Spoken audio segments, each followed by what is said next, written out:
Hey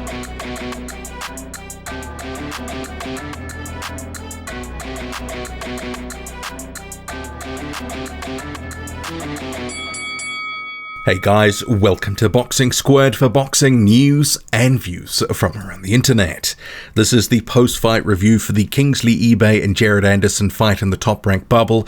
Jared Anderson emerging victorious, a final round stoppage in the 6th round, dropping Kingsley Ibeh about a minute or so to go.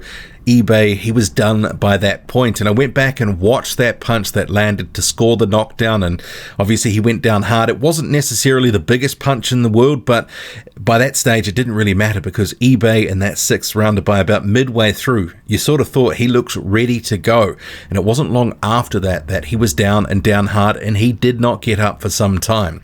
But Anderson, this was his toughest test to date in his career. This was his 8th pro fight. Kingsley Ibeh had been making some noise. He took Guido Vianello to a draw in 2020. Arguably, he beat him. So this was expected to be a test, and early on it was. He actually did catch up with Anderson a couple of times in the opening round.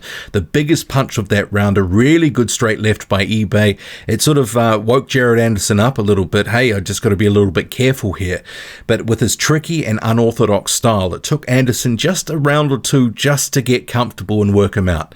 But once he did, it ended up being a bit of a procession and kind of diminishing returns from Kingsley Ibeh as the fight went on. Anderson, you knew he felt comfortable by the 3rd round because he was starting to taunt Ibeh a little bit, gyrating his hips. The 4th round also taunting him a little bit too, and it ended up being a bit of a procession. So Ibeh started out strong and started flagging, not necessarily because he was gassing, just because he was being outclassed, and Anderson on the back of the jab was just really piecing him up. That nose of Ibeh's was starting to really pour blood from that 2nd round. A couple of really good combinations had landed, and the jab just kept, finding a home all night. And by the end of the fight, Anderson landed, it was something like, it was a crazy stat. It was about 50% of his jabs. And overall, he landed more than 40% of his punches, which for this level is actually, that was a huge stat and not something you see too often. And some people might say, well, Ibeh, he wasn't the greatest in the world. We knew he wasn't going to be some sort of future world champion or something like that, but he's tricky, unorthodox, and we've already seen him give good work to a fellow prospect in Guido Vianello. This was going to be a decent test and certainly the toughest opponent Anderson had faced thus far. And really, he made it look easy by the end of the fight because it, as I say, it was like a procession. Every round he got a little bit stronger. Ibeh just really wasn't having much success and couldn't sort of crack the code of Jared Anderson. All he could do was just eat a lot of leather. And in that final round, you sort of saw a bit of a, hey, I've got to go for this, got to try something from Ibeh. But that just left him a bit too open, and Anderson was piecing him up with all sorts of shots, to body and head. He switched through the fight a number of times to southpaw, did Anderson, as did Ibeh. Ibeh very naturally likes to just switch in between. And what made this fight a little bit different for someone like Anderson, who's been through the amateur scene, certainly quite seasoned in that respect. He's got a good pedigree in the sport. He was facing a guy who'd taken up boxing late and really throws punches from awkward angles. He switches all the time, throw punches from places he probably shouldn't, throw them, weird angles. But after he sort of worked that out early on, he really did just go to work, and he put in a very good performance, certainly the best performance of his career to date. Jared Anderson impressed me tonight. That was a very impressive performance. He was very accurate. His patience was a key to the win as well. He was letting Ibeh throw his shots, hitting him with some really solid counters, and certainly looking for those opportunities to jab body and head, snapping Ibeh's head back, so many times during the fight.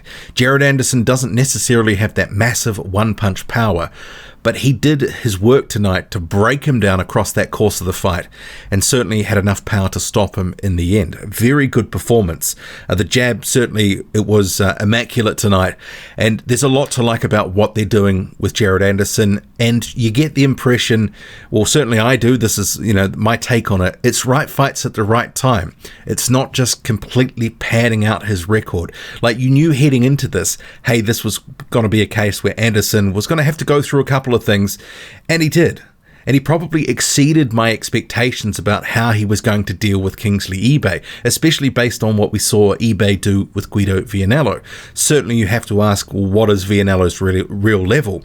But I would like to think, based on what we saw tonight, which was a dominant performance, Jared Anderson is starting to separate himself from some of his peers, and he's certainly looking like one of the best names coming through of those guys that have turned pro in the last couple of years. And I'm not talking about the likes of Yoko Dubois, the 2016 class of Rio, etc. Talking more of the newer prospects. He is certainly starting to really put his hand up and say, look, I'm going to be a problem in the heavyweight division. I like how they're moving him, and I like Anderson's attitude to, hey, I don't want just completely soft fights. I want to be in there, learn something, be at a level where I can get something out of it. And we don't see that often enough. So his attitude to want these sorts of fights, early on enough, it is commendable. And he put in a great performance tonight. Ibeh, well, he is what he is. We knew he's tricky and awkward. He can be a problem and a certain level of a gatekeeper in the heavyweight division. We'll certainly see him against some other prospects, I'm sure.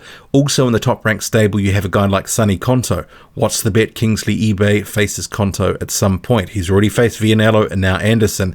He can come again. He can still make some money in the sport because the sort of work that he brings, the unorthodox experience that fighters have against him, that is actually a good experience for them to pick up as they go along. And as we saw, wasn't all one way just in that first round. Ibeh did catch Anderson with a few shots, but ultimately the cream rose to the top.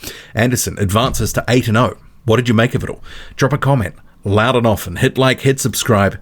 Follow me on Twitter, boxing_squared. I'm out.